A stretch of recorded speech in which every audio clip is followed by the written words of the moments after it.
Hello everyone, welcome back to my channel. So today we are going to discuss about the topic demand forecasting. So demand forecasting का मतलब क्या है? जब भी एक organisation ये देखती है कि जो प्रोडक्ट वो लेके आ रही हैं मार्केट में, कितने लोग उस प्रोडक्ट को लेना चाहेंगे, यानी कि उसकी कितनी डिमांड होगी फ्यूचर पॉइंट ऑफ टाइम पे, वो होता है डिमांड फोरकास्टिंग। अब डिमांड फोरकास्टिंग करना इम्पोर्टेंट क्यों है एक ऑर्गेनाइजेशन के लिए? आप एज्यूम करो कि आप अपनी एक नई ऑर्गेनाइजेशन लेके आ रहे हो जिसके अंदर आप कोई नया प्रोडक्ट मार्केट में ऑफर करने वाले हो। अब आप उस प्रोडक्ट को कितना बनाओगे, उसकी कितनी प्रोडक्शन करोगे। फॉर एग्जांपल, आप अपनी बिस्किट की आपकी मैन्युफैक्चरिंग कंपनी है, तो आपके लिए डिमांड फोरकास्टिंग इंपॉर्टेंट क्यों होगी कि बिस्किट्स क्या है, ऐसा तो है नहीं, उनकी एक एक्सपायरी डेट भी होती है ना, तो उसके अकॉर्डिंग आपको प्रोडक्शन उतनी ही करनी होगी जितनी फ्यूचर में आपकी डिमांड हो सकती है। सो हर एक ऑर्गेनाइजेशन ये चाहती है कि वो उतने ही गुड्स बनाएं जितनी डिमांड उनके लिए होगी, सो दैट उनका कोई वेस्ट ना हो, कोई एरर ना आए, और जो उनके रिसोर्सेज हैं उनका बेटर यूटिलाइजेशन हो सके। सो हर एक ऑर्गेनाइजेशन डिमांड फोरकास्टिंग करती है ताकि फ्यूचर में होने वाली हमारी कितनी सेल्स होगी या कितने लोग हमारे प्रोडक्ट को डिमांड करेंगे उसको हम जान सकें। डिमांड फोरकास्टिंग को हम डिमांड एस्टिमेशन भी बोल देते हैं। डिमांड फोरकास्टिंग और demand estimation may be defined as a process of finding values for demand in future time period. कि आपके फ्यूचर टाइम पीरियड में, हमेशा याद रखना ये क्या है, फ्यूचरिस्टिक है, फ्यूचर के रिगार्डिंग है, क्योंकि फोरकास्टिंग अगर आप कर रहे हो तो ऑब्वियस सी बात है ना कि आप कुछ फोरकास्ट कर रहे हो, कोई प्रिडिक्शन कर रहे हो अबाउट फ्यूचर, कि फ्यूचर में क्या चीज़ कितनी हो सकती है। तो जब हम डिमांड की फोरकास्टिंग करते हैं, डिमांड की प्रिडिक्शन करते हैं, that is known as demand forecasting. जो डिमांड फोरकास्टिंग है वो स्टेप हमारी फिजिबिलिटी स्टडी में भी आता है। आपने देखा होगा कि हम फिजिबिलिटी स्टडी परफॉर्म करते हैं, ये कब की जाती है? जब आप कोई नया बिजनेस आइडिया लेके आया हो, तो उस टाइम आप देखते हो कि क्या आपका आइडिया फिजिबल है या नहीं है। तो फिजिबल होने का मतलब क्या है कि जितनी कॉस्ट आप लगाओगे और जितना बेनिफिट उस आइडिया से आपको हो सकता है, उसमें कितना डिफरेंस है। अगर आपकी कॉस्ट ज़्यादा है और आपको बेनिफिट कम होगा तो ऑब्वियसली आपका आइडिया क्या है, फ्लॉप आइडिया है, उसको करने की कोई रिक्वायरमेंट ही नहीं है, क्योंकि आपको पैसा लगाना ज़्यादा पड़ेगा, उतना आपको मिलेगा नहीं। बट अगर आपका बेनिफिट ज़्यादा है और कॉस्ट कम है, तो इसका मतलब आप एक अच्छे आइडिया के साथ आए हो और आप उसे परस्यू कर सकते हो। तो जब आप फिजिबिलिटी स्टडी करते हो तो उसके अंदर होती है मार्केट फिजिबिलिटी। मार्केट फिजिबिलिटी हमें ये बताती है कि जो प्रोडक्ट, जो आइडिया हम लेके आए हैं, वो मार्केट के लिए कितना सूटेबल है, क्या मार्केट में उसकी डिमांड होगी या नहीं होगी। तो वहाँ हम क्या देखते हैं, डिमांड फोरकास्टिंग देखते हैं कि अगर हम कोई नई चीज़ लेके आ रहे हैं, फॉर एग्जांपल हम नया फ़ोन लेके आ रहे हैं, तो ऑलरेडी कितनी कंपनी एग्जिस्ट करती हैं जो फ़ोन बेचती हैं, तो क्या हमारी जो पर्टिकुलर मोबाइल हम लेके आएंगे उसकी मार्केट के अंदर डिमांड होगी या नहीं होगी, और कितनी होगी, दैट इज़ डिमांड फोरकास्टिंग। और वो बहुत इंपॉर्टेंट है हर एक ऑर्गेनाइजेशन के लिए, बिकॉज उसी के बेस पे आप डिसाइड करते हो कि कितना प्रोडक्शन करनी है, कितनी मैन्युफैक्चरिंग करनी है, या फिर मैन्युफैक्चरिंग करनी भी है या नहीं करनी है। Demand forecasting is an estimate of sales during a specified future period based on the proposed marketing plan। कि आपने अपना जो मार्केटिंग प्लान बनाया है, फॉर एग्जाम्पल ये एक ऑर्गेनाइजेशन है जो नए फ़ोन लेके आ रही है, तो ये डिमांड फोरकास्टिंग क्या कर रही है कि फ्यूचर टाइम में जो इनका टारगेट मार्केट है, यानी कि जिनके लिए ये फ़ोन बना रहे हैं, फॉर एग्जांपल इंडिया इनका टारगेट मार्केट है, तो वहाँ इनके प्रोडक्ट की कितनी डिमांड हो सकती है फ्यूचर टाइम पीरियड में, वो क्या है, डिमांड फोरकास्टिंग। और जितनी डिमांड होगी उतनी ही ऑर्गेनाइजेशन की क्या होगी, सेल्स होगी। तो डिमांड फोरकास्टिंग और सेल्स फोरकास्टिंग आपस में क्या करते हैं, इंटर रिलेट करते हैं। डिमांड फोरकास्टिंग का सिंपल सा मतलब ये है कि फ्यूचर टाइम पीरियड में आपके गुड्स एंड सर्विसेज की कितनी डिमांड होगी, लोग कितना उनके लिए चाहेंगे, मीन्स चाहेंगे, परचेज करना चाहेंगे, तो that is demand forecasting.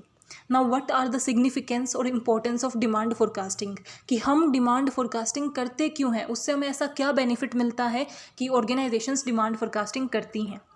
So first is fulfil objective, because अगर आप डिमांड फोरकास्टिंग करोगे तो उसकी हेल्प से आप बेटर मैन्युफैक्चरिंग कर सकोगे, बेटर प्रोडक्टिविटी कर सकोगे, और आप अपने अल्टीमेट गोल को अचीव कर सकोगे।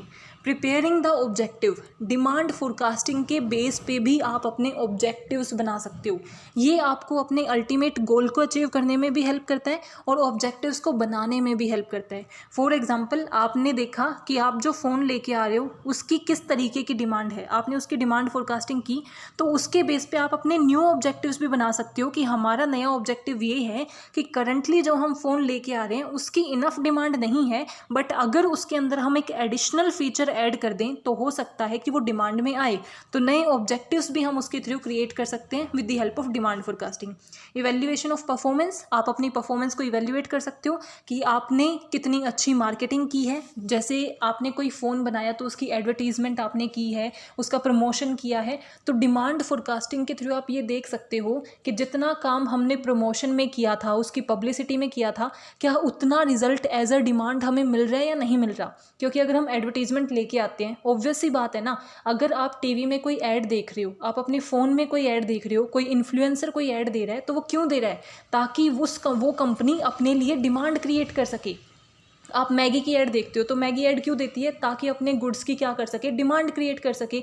तो आप प्रमोशन डिमांड फोरकास्टिंग के थ्रू क्या देख सकते हो कि आपका प्रमोशन कितना सक्सेसफुल था, आपने जो ऐड की थी उससे आपकी सेल्स में, आपके डिमांड में कितना चेंज आया है। सो आप इसके थ्रू आपकी परफॉर्मेंस को इवैल्यूएट कर सकते हो। इसकी हेल्प से सेल्स फोरकास्टिंग ईजिली हो सकती है। ऑब्वियस सी बात है ना, जितनी डिमांड होगी, फॉर एग्जाम्पल अगर 100% हमारे गुड्स की डिमांड करेंगे तो उतनी ही हम सेल्स कर सकेंगे। तो डिमांड फोरकास्टिंग की हेल्प से हम सेल्स को अच्छे से फोरकास्ट कर सकते हैं कि आने वाले टाइम पीरियड में हमारी ऑर्गेनाइजेशन की कितनी सेल्स होगी। With the help of demand forecasting हम बेटर डिसीजन मेकिंग कर सकते हैं, ज़्यादा अच्छे डिसीजंस ले सकते हैं, क्योंकि फ्यूचर जो है वो अनसर्टेन है। बट फोरकास्टिंग के थ्रू हमें कुछ नॉलेज हो जाती है कि फ्यूचर में ऐसा कुछ हो सकता है, इतनी डिमांड हो सकती है, कौन से प्रोडक्ट की डिमांड होगी, कौन से की नहीं होगी।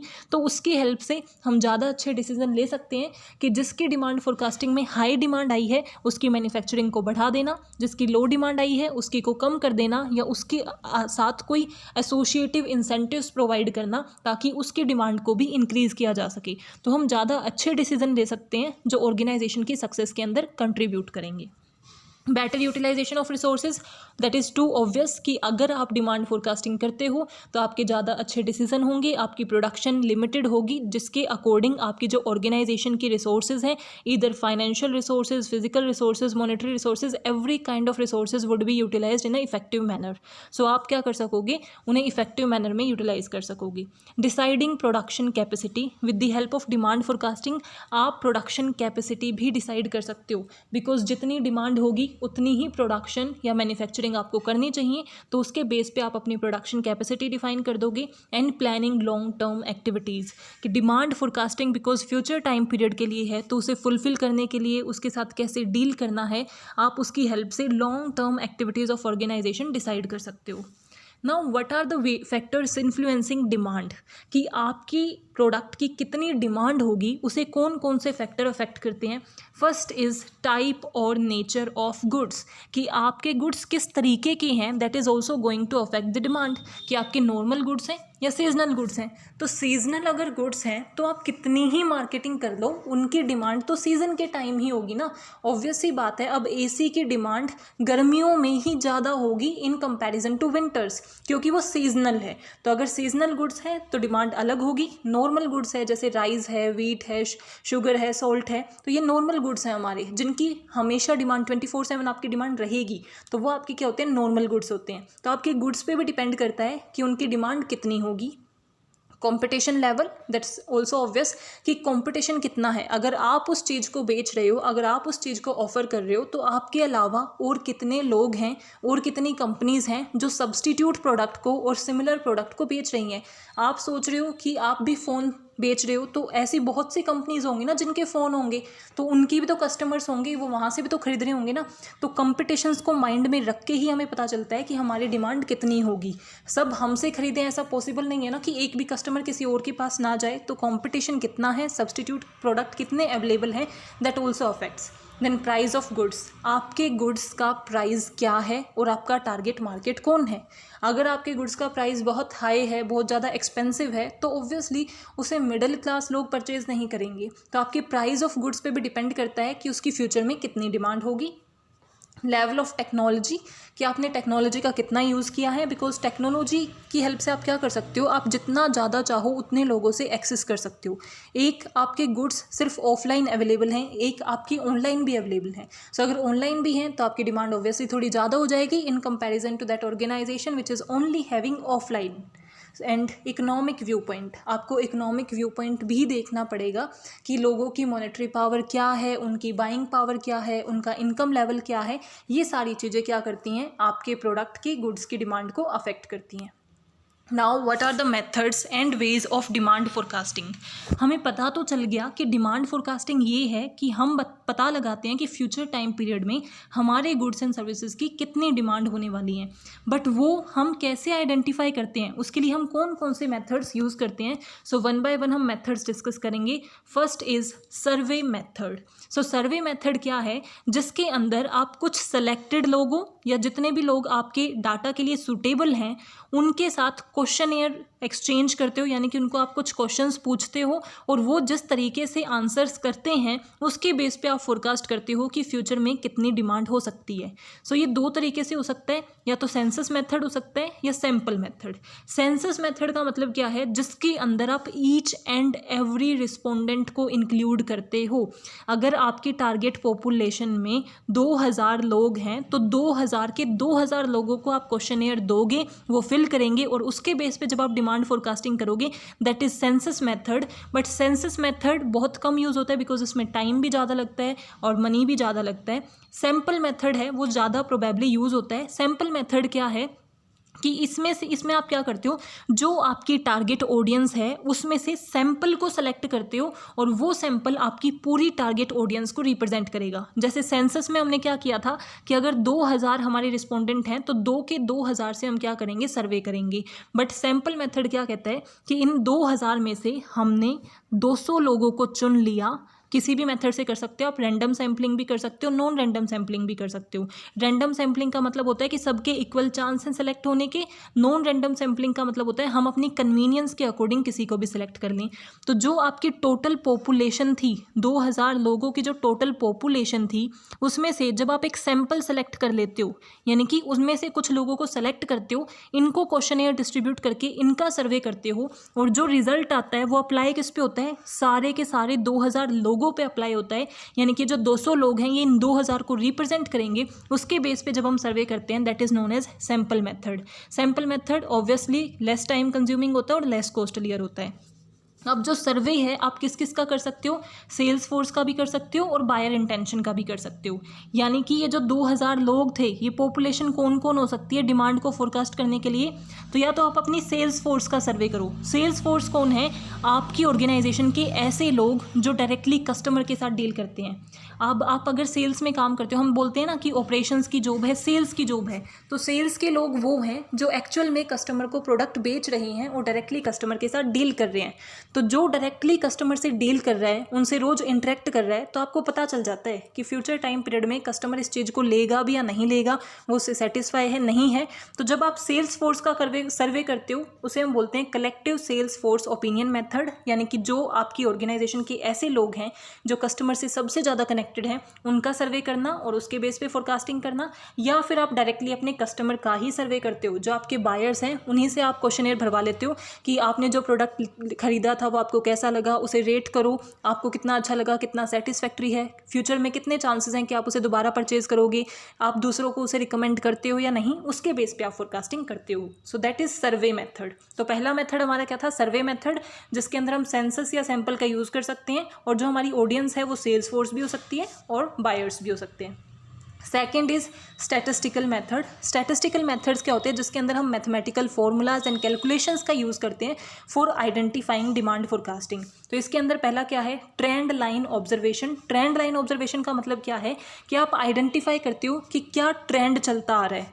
2010 में आपकी कितनी हुई थी सेल्स, 2012 में कितनी हुई, 14 में कितनी, 16 में कितनी, और उसके बेस पे डिसाइड करना कि 24 में कितनी होगी। यानी कि फ्यूचर जो आपका पास्ट टाइम है उससे क्या ट्रेंड चलता आ रहा है और उसी ट्रेंड को आगे बढ़ाना, उसके बेस पे हम क्या करते हैं अगर फोरकास्टिंग करते हैं। So that is trend line by observation. हमारा ट्रेंड कैसे हो सकता है, अप ट्रेंड भी हो सकता है कि लगातार हमारी सेल्स बढ़ रही है, डाउन ट्रेंड भी हो सकता है कि हमारी सेल्स डाउन होती आ रही है, या फिर हमारा क्या हो सकता है हॉरिजॉन्टल ट्रेंड कि कुछ खास चेंज आ नहीं रहे हैं, हमारी जो सेल्स है वो उतनी ही रह रही है। तो आप ट्रेंड लाइन के थ्रू कर सकते हो। रिग्रेशन मेथड, रिग्रेशन मेथड का मतलब क्या होता है, डिपेंडेंट एंड इंडिपेंडेंट वेरिएबल के थ्रू करना। इंडिपेंडेंट वेरिएबल कौन सा है हमारा, जो जैसे कि हमने जो फैक्टर इन्फ्लुएंसिंग किए थे वो हमारे क्या थे, इंडिपेंडेंट वेरिएबल, कि कितने कॉम्पिटिटर्स हैं, टाइप्स ऑफ गुड कैसे हैं, नेचर ऑफ गुड क्या है, ये सारे एनवायरमेंटल के जो भी फैक्टर्स हैं ये हमारे क्या हैं, इंडिपेंडेंट। और डिपेंडेंट क्या है, डिमांड, कि डिमांड डिपेंड करती है इन सभी फैक्टर्स पे।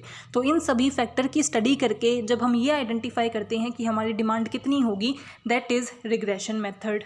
देन टाइम सीरीज एनालिसिस, आप टाइम सीरीज एनालिसिस कर देते हो, जिसके अंदर क्या हो सकता है कि आप सीजनल देखते हो कि किस सीज़न में पीक आता है, किस सीज़न में वो लो हो जाती है, उसके बेस पे आप करते हो। या फिर कोई नेचुरल डिजास्टर हो सकता है, इरेगुलर अकरेंस हो सकती हैं, तो उन सारी चीज़ों को देख के, यानी कि इसके अंदर ट्रेंड भी आ जाता है। ये ट्रेंड के सिमिलर ही है बट ये ज़्यादा वाइडर कॉन्सेप्ट है कि इसके अंदर आप ट्रेंड भी देखते हो, सीजन भी देखते हो, बिजनेस साइकिल भी देखते हो। इन सारी चीज़ों की हेल्प से जब आप डिमांड की फोरकास्टिंग करते हो, that is time series analysis.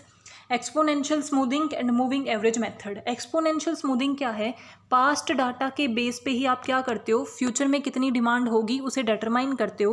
But ये जो पास्ट डाटा है ना, इसमें आप ज़्यादा पीछे ना जाके जो रीसेंट ईयर है उसको ज़्यादा इंपॉर्टेंस देते हो, दैट इज़ एक्सपोनेंशियल स्मूथिंग।